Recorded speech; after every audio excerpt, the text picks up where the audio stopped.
진리의 말씀을 바르게 나누어 이방인들의 때에 대해서 공부하도록 하겠습니다. 말씀은 창세기 10장 5절 말씀인데요. 창세기 10장 5절 말씀을 읽고 기도하고 시작하겠습니다. 창세기 10장 5절 말씀을 펴시기 바랍니다.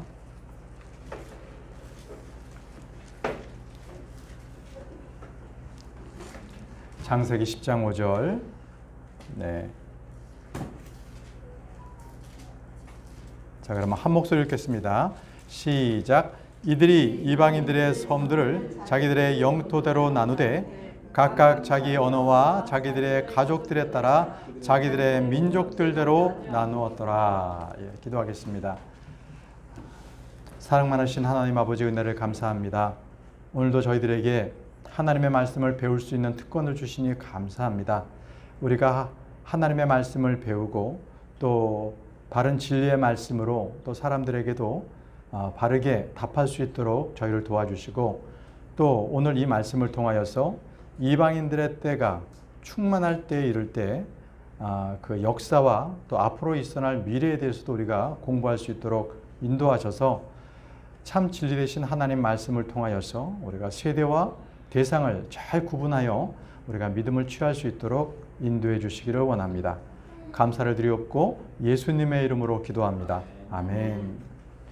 자, 오늘 말씀드린 대로 이방인들의 때에 대해서 우리가 공부를 하겠습니다. 성경에는 이제 이방인들이라는 이제 말들이 나오는데 크리스찬과는 이렇게 구분이 된 말이죠. 구분이 됩니다. 그래서 구약 시대에는 딱 두 부류의 사람뿐이 없었습니다. 이방인과 유대인. 딱 두 부류인데요.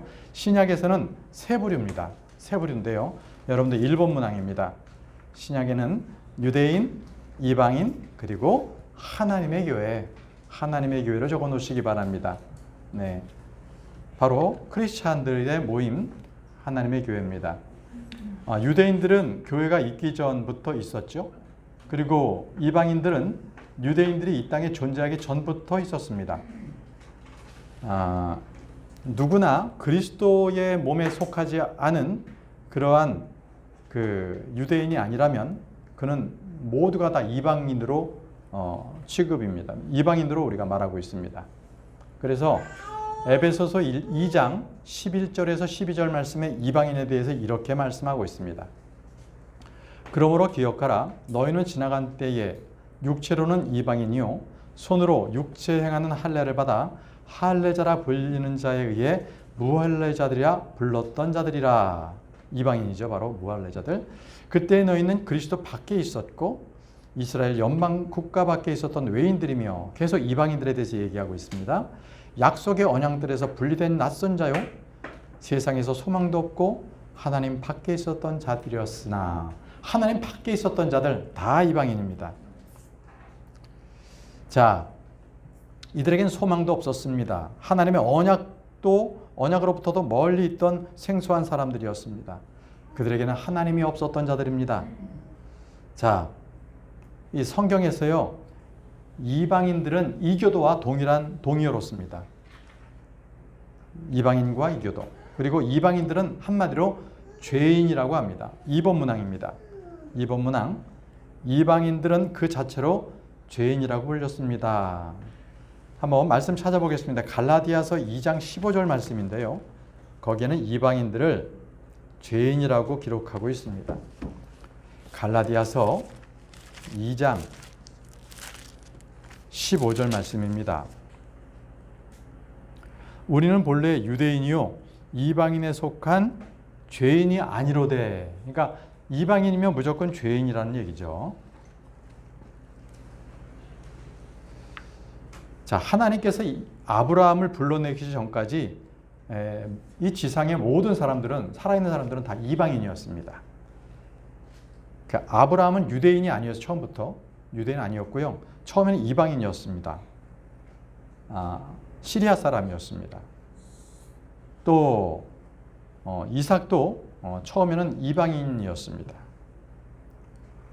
유대인들도요, 처음에는 이 조상이 이방인이었다는 것을 극구 그들은 인정하려 하지 않습니다. 우리는 히브리인이다 이렇게 하거든요. 근데 히브리인 전에 이 시리아인이거든요. 그러니까 시리아인인 아브라함을 강을 건너서 불러왔다. 강을 건너온 자. 그래서 히브리인입니다. 네. 자, 신명기 26장 5절 말씀인데요. 우리 조봉경 자매님부터 하겠습니다. 신명기 26장 5절 말씀을 읽어주시기 바랍니다. 거기에는 바로 이 유대인들의 조상, 그는 시리아 사람이다. 이게 나옵니다. 신명기 26장 5절입니다.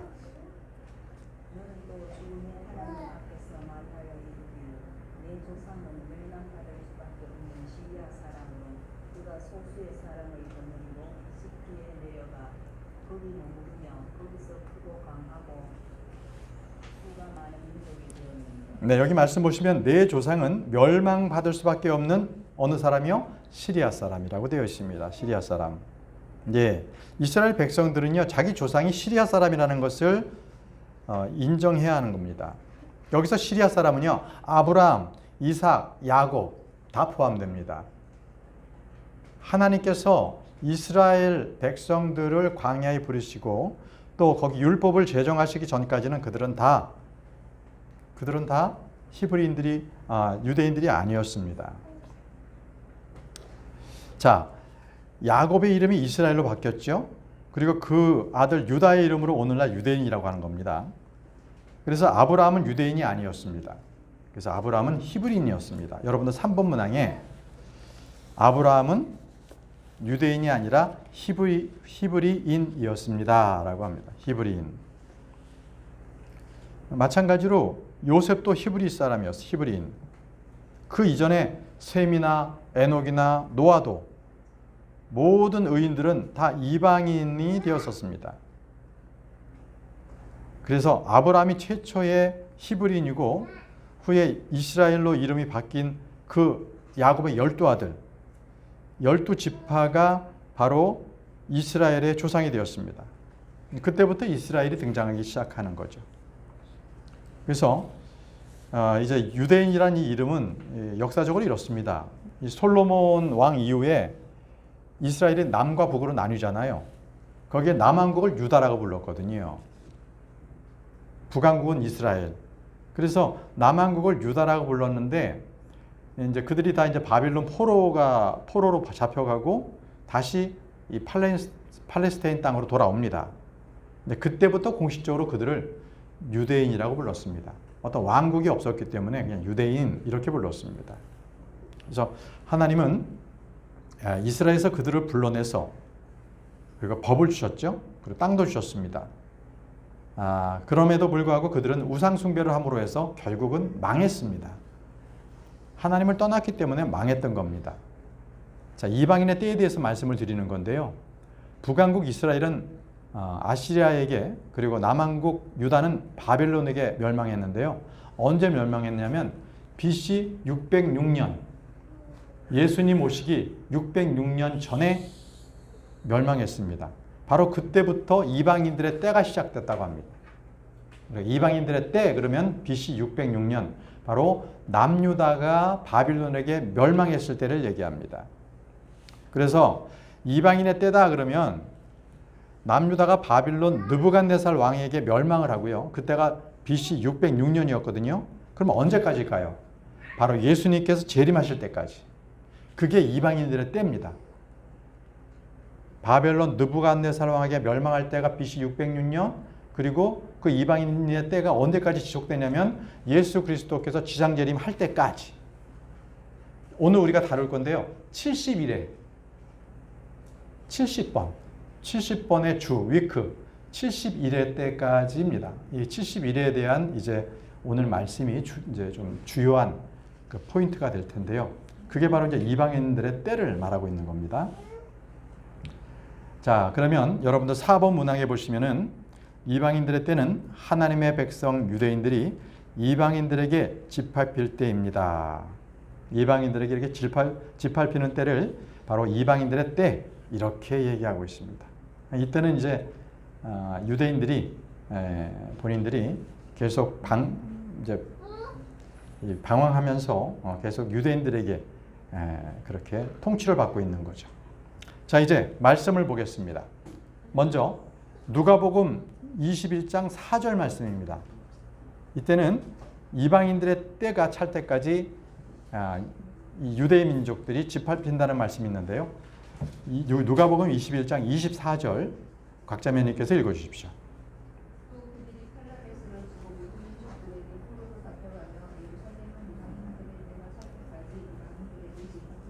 네, 보면 예루살렘은 이방인들의 때가 찰 때까지 이방인들에게 짓밟힌다 그랬잖아요. 자, 이 시작이 바로 606년 바벨론 때부터 이 이스라엘은 멸망했습니다. 그때부터 시작이 됐어요. 그리고 계속적으로 이방인들이 예루살렘을 짓밟기 시작하죠. 아무리 그 유대인들이 예루살렘을 독립시키고자 노력했지만 결국 그 로마 타이투스 장군에 의해서 완전히 그냥 이스라엘 그 예루살렘은 그냥 흔적도 없이 그렇게 초토화가 됩니다. 자, 그랬던 게 이제 대환란의 끝에 가서 그 끝은 다니엘이 예언한 70일에 바로 그 끝나는 해를 얘기하는데요.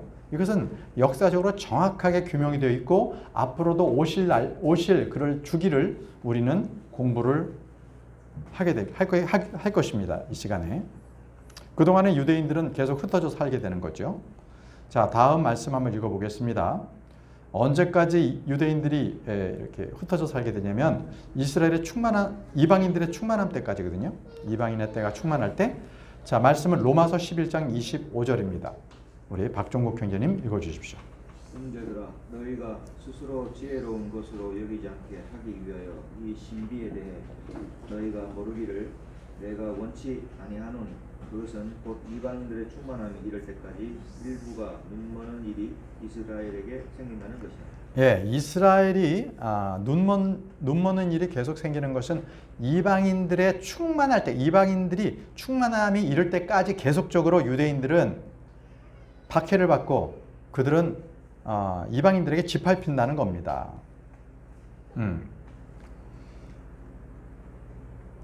여기서 이방인들의 충만함이라는 것은 불법이 충만하다는 거예요. 이방인들이 아예 그 교만함이 하늘을 찌를 때까지, 바로 그럴 때까지 바로 이방인들의 이 때가 계속 되는 거예요. 하나님께서는 언제든지 어느 역사에서든지 이 불법이 충만할 때 바로 이 심판이 임했죠. 노아 때도 그랬습니다. 땅에 불법과 폭력이 충만했었을 때 대홍수가 와서 그들을 쓸어버렸죠. 멸했습니다.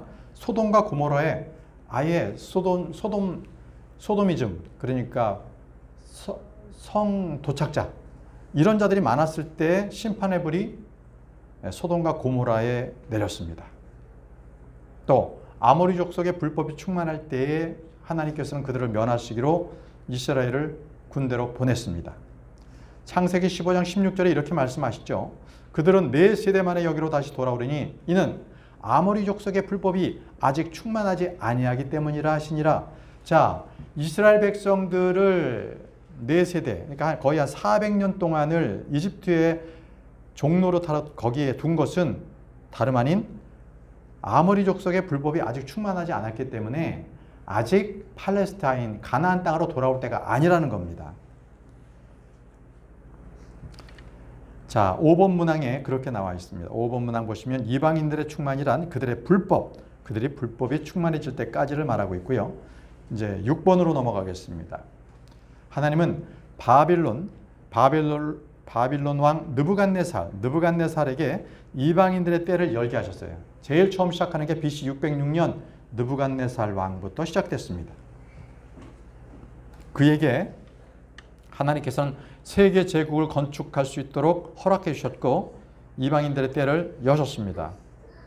주님은 느부갓네살에게 친히 자신의 계획을 꿈으로 보여주셨어요. 그래서 다니엘이 그 꿈을 해석한 아주 유명한 구절이죠. 다니엘 2장 28절에서 29절입니다. 다니엘서 2장 28절에서 29절 우리 권영재님께서 읽어주시기 바랍니다. 그러나 은밀한 일들은 계시하시며 마지막 날들에 있을 일을 느부갓네살 왕에게 알려주시는 한 하나님이 하늘에 계시나이다. 왕의 침상에서 본 왕의 곧 왕의 머릿속의 환상들은 이러하니이다. 오 왕이여, 왕으로 말하건대 왕의 침상에서 왕의 마음에 일어난 생각들은 이후에 일어날 일이오며 은밀한 일들을 계시하시는 이가 앞으로 일어날 일을 왕에게 알려주시나이다. 자, 하나님께서 왕에게 뭔가 꿈을 통해서 앞으로 일어날 역사적인 일을 알려주셨다는 거예요. 그래서 느부갓네살은 그 꿈을 해석할 자를 찾고 있었지만 아무도 그 왕국에서는 찾을 수 없었는데 바로 다니엘이 그 꿈을 해석하기 위해서 바로 지금 읽어주신 말씀을 느부갓네살에게 이야기하고 있는 겁니다. 자, 그럼 그 꿈이 어떤 꿈이었습니까? 자, 그 다음 다니엘 2장 31절에서 35절인데요. 김선욱 자매님 읽으십시오. 네, 읽어주십시오. 주 왕이여 왕이 부부셔사오는데 보소서 큰 형상입니다. 이 큰 형상이 왕 앞에 섰는데 그것의 권체가 뛰어나며 그것의 형태가 두려웠고 이 형상의 머리는 정글이며 그의 가슴과 털은 은이요 그의 배와 두 넓적다리는 늑노시요 그의 두 다리는 새요 그의 두 발은 얼마는 새요 얼마는 진흙이었나이다. 왕이 보셨는데 마침내 손을 대지 아니하고 깎아낸 돌이 그 형상을 치되 새와 진흙으로 된 그의 두 발을 쳐서 그것들을 산산조각 내매 그때에 새와 진흙과 녹과 운과 금이 다 산산조각이 나서 여름 타작 마당의 벽같이 되어 바람에 쓸려 감으로 그것들의 자리를 찾지 못하였고 그 형상을 친 돌은 큰 산이 되어 온 땅을 채웠나이다. 예, 여기서 꿈을 꾸었는데 형상에 관련된 꿈인데요. 이 형상은 독특하게도 머리는 금이었고요, 정금이었고 가슴과 두 팔은 은이었습니다. 또 배와 두 넓적 다리는 노수로 되어 있었고요. 두 다리는 쇠로 되어 있습니다. 그럼 나중에 그 두 발은 얼마는 쇠고 얼마는 진흙이었다는 겁니다. 그런데 그 형상을요, 마침내 아무것도 손대지 아니한, 깎아내지 아니한 돌, 예수 그리스도십니다. 그 예수 그리스도, 바로 그 참돌이 그 형상을 쳐서 그 형상이 산산조각이 납니다. 산산조각이 난다는 거죠. 네. 자, 그러면 여기서 이제 머리에 있는 그 금은 어떤 제국을 말하는 건가? 그렇습니다.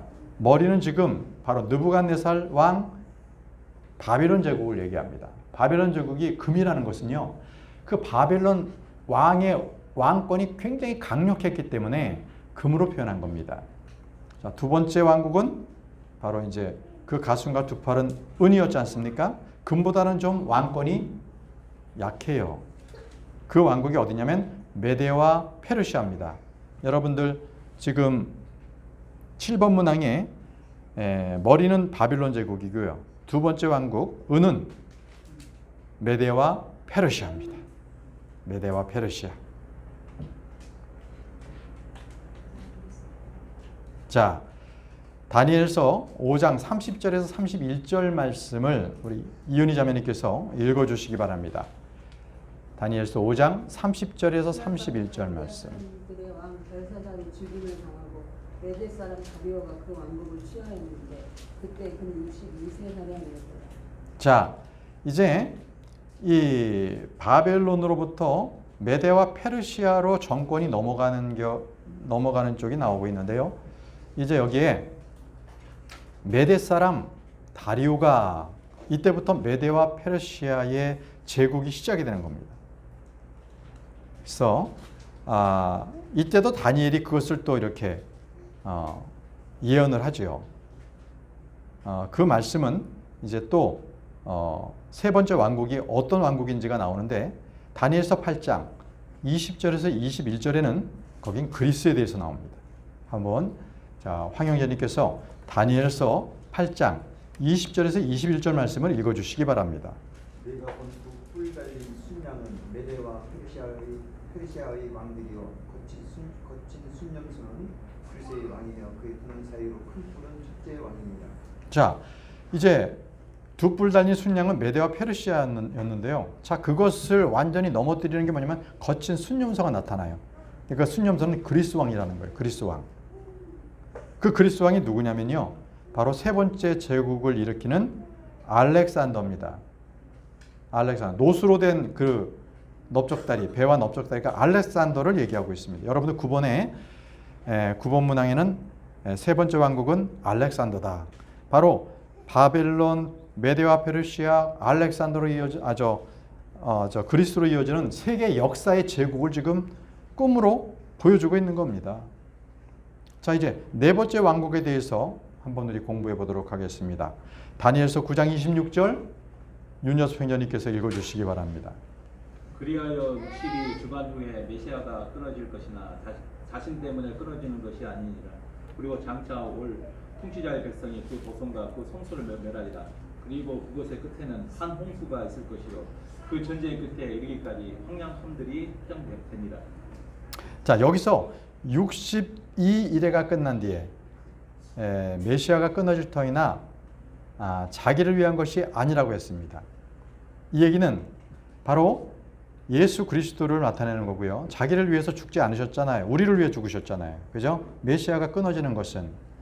그리고 그 도시와 그 성소를 파괴한다고 했습니다. 이것은 이중 영감인데요.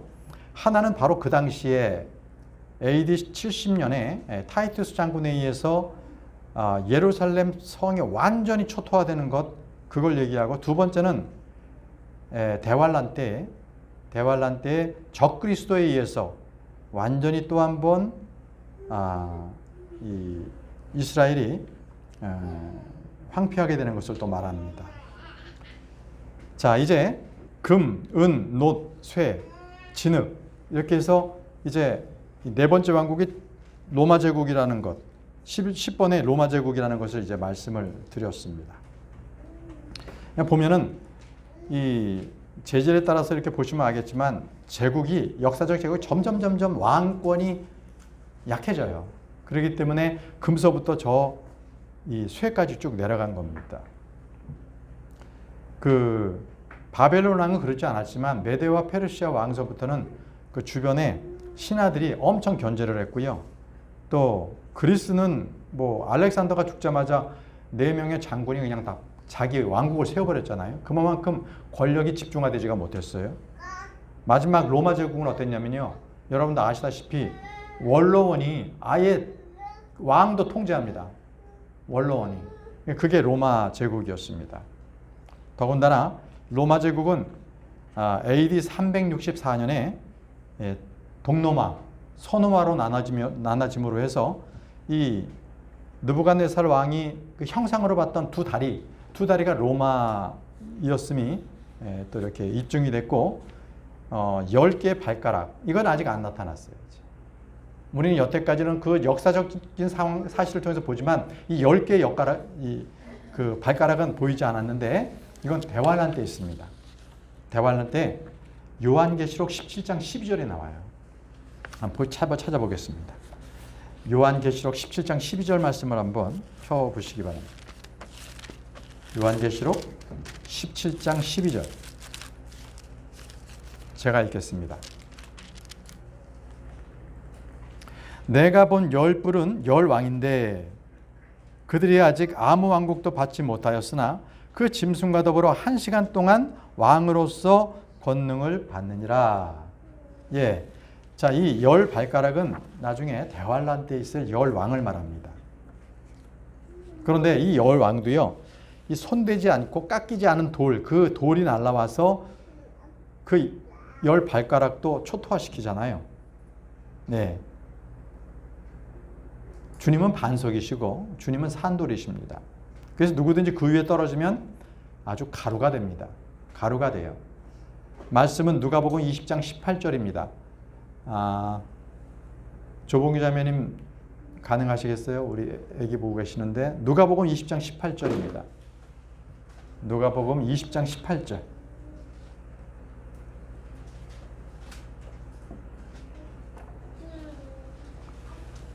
누가복음 20장 18절.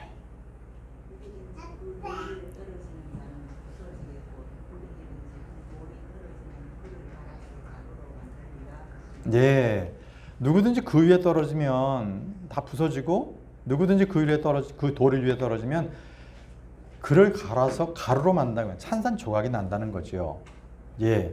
그래서 결국은 이 가루들은 그냥 바람처럼 쓸려갑니다. 예. 바로 이 천년왕국은 온 땅을 가득 채우는 그 왕국이라는 거죠. 자, 이제 다시 교재로 돌아가서 말씀대로 12번 주님은 반석이십니다. 산돌이십니다. 12번 적어 놓으시고요. 또 11번에는 10개의 발가락은 열왕의 때인 대환란 때다. 13번으로 넘어가겠습니다. 13번. 자, 이방인들의 때에 대해서는 다니엘에게 다시 한번 환상이 주어졌는데요. 네 짐승이 나옵니다. 짐승이 넷. 이건 벨사살 원년, 그러니까 before 이 예수님 오시기 전 BC 555년에 이 다니엘이 이 지중해에서 올라오는 네 짐승을 보는 환상을 보거든요. 여러분들 13번입니다. 다니엘이 지중해에서 올라오는 네 짐승을 봤다라는 건데 말씀은 다니엘서 7장 4절에서 7절 말씀입니다. 자, 곽자매님께서 읽어주십시오.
예, 지금 이 다니엘서 7장 4절에서 7절 말씀은 이 현대의 이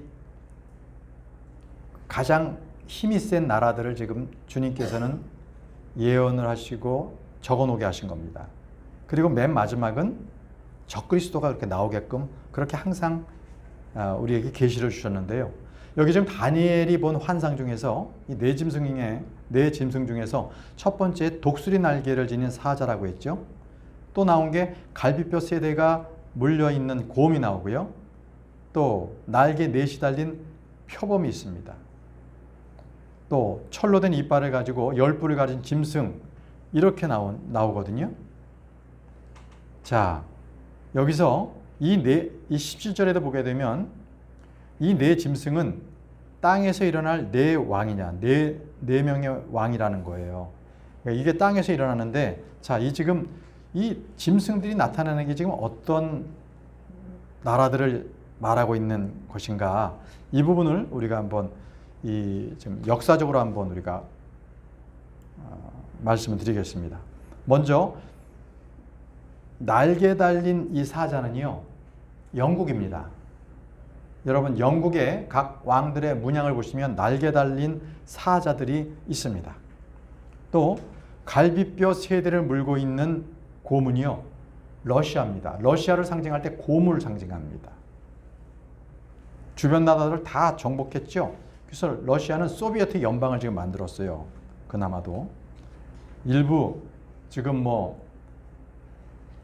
러시아가 일부는 지금 다 이 독립을 시켜줬지만 지금도 계속 그 세력을 유지하고 있지요. 예, 우크라이나를 왜 침범했겠습니까? 그 땅은 우리 땅이라는 거죠. 언제든지 말 안 들면 그렇게 간다는 거죠. 자, 표범은요. 표범은 의외로 미국을 말합니다. 근데 미국은 보통 독수리 아니에요? 독수리 보통? 그런데 이 표범이 미국은 독수리를 표방하지만 실제 하나님께서는 미국을 표범으로 그렇게 상징하셨어요. 왜냐하면 표범을 잘 보시면 기본이 황갈색이에요. 그러니까 원주민, 미국 원주민이 원래는 그 뭐라 그러지? 인디안이 황인종이에요. 그리고 검은 반점이 표범에 이렇게 덮여 있죠. 예, 그거는 흑인들인 거죠. 그런데 표범의 배는 어떻습니까? 하얀색입니다. 백인들이 전체 주류를 잡고 있어요. 이 표범의 이 배 쪽을 보면 굉장히 면적이 넓습니다. 그러니까 주류가 백인을 지금 상징하고 있는 거죠. 그런데 여러분, 표범은 한 번 달리면 굉장히 빨리 달려요. 그런데 지구력이 없어요. 그러니까 많이 빨리 달리고 끝. 그러니까 짐승을 잡아먹을 때도 빨리 가서 포착해서 빨리 잡지 않으면 짐승을 따라가지 못해요. 그러니까 순간적인 속도는 좋지만 계속 장거리 마라톤을 못한다는 거예요. 미국이 그래요. 미국 역사가 굉장히 짧죠. 그러나 이 역사는 오래가지 못합니다. 바로 다니엘이 본 네 번째 그 짐승, 바로 그 적그리스도가 나타나기 때문에 그래요. 곧 지금 마지막 때이기 때문에 이제 네 번째 짐승이 나타납니다. 자, 박종국 형제님께서 다니엘서 7장 18절 말씀을 읽어주십시오. 다니엘서 7장 18절.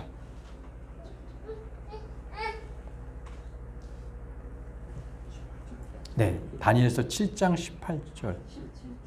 17절로 제가 저기 돼 있었나요? 네. 아, 죄송합니다. 18절입니다. 죄송합니다.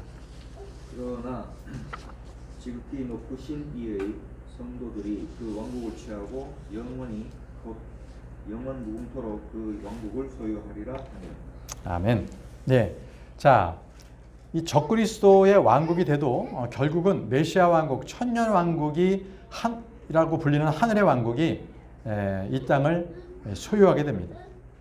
이제 다니엘서의 여러 이 꿈을 통해서 우리는 앞으로 과거의 이 역사 그리고 앞으로 올 그 미래에 대해서 우리는 조망을 했습니다.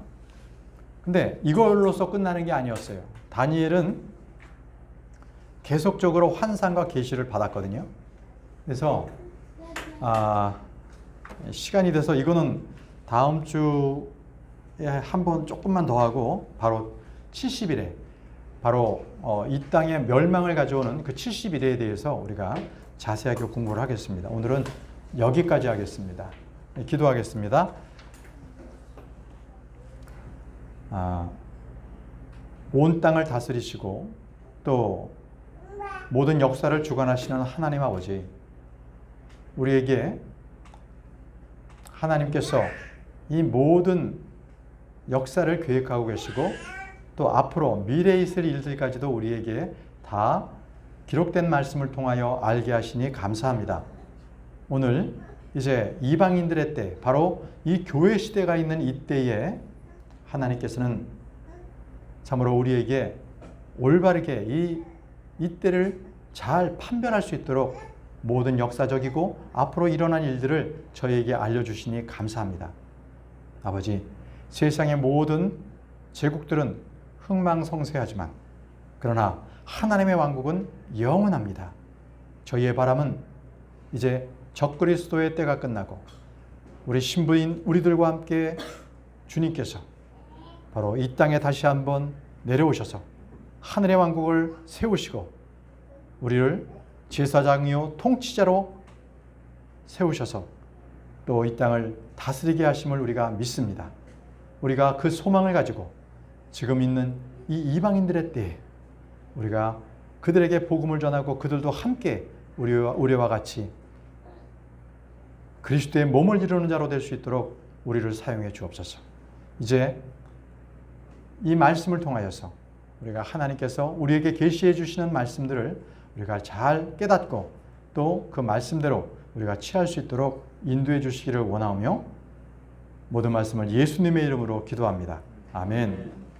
마치겠습니다.